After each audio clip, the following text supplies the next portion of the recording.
عشان اكمل اعمل فيديوهات تفيد ناس اكتر، يا ريت تعملوا سبسكرايب وشير للفيديوز. اهلا بيكم في حلقه جديده من كدبه مصدقينها مع حجازي. النهارده هنتكلم عن كدبه مشهوره قوي، وهي كدبه الكاوتش وتاريخ الانتاج.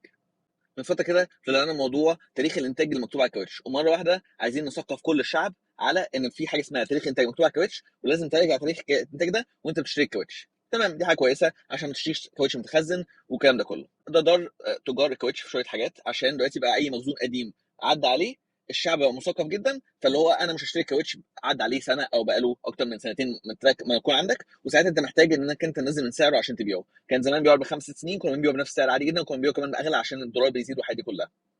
فطبعا لما بتوع الكاوتش اتضروا، قال لك لا، طب انا بقى هقلبها على الناس.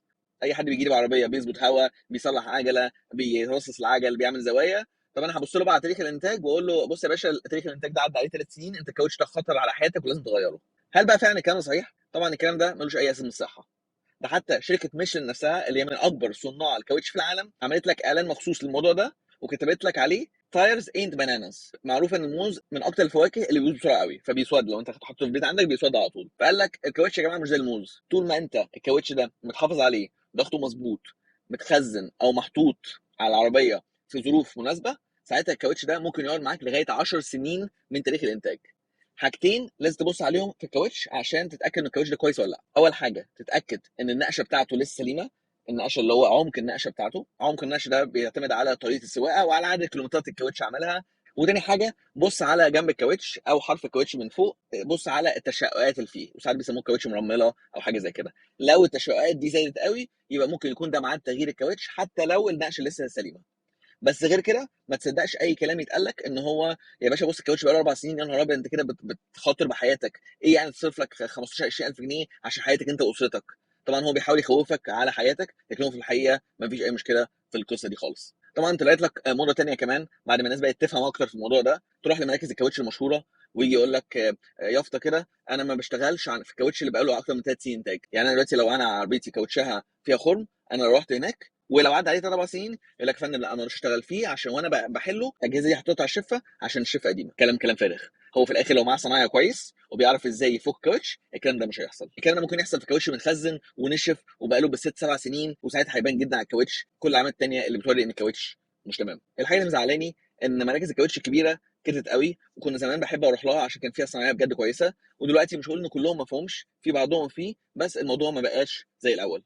وفعلا لو انت لسه عندك الورشه الصغيره اللي جنب البيت اللي فيها الصنايعي اللي انت عارفه بقالك كتير هو اللي اشتغل لك في الموضوع، ساعتها هتلاقي حتى هو بيتعامل مع فرد الكاوتش بطريقه حنينه، عشان هو عارف قيمه الكاوتش ده قد ايه. انت عارفين فرد الكاوتش دلوقتي اقل فرد كاوتش في السوق لو احنا بنتكلم في 15 بنتكلم في 3000 4000 جنيه.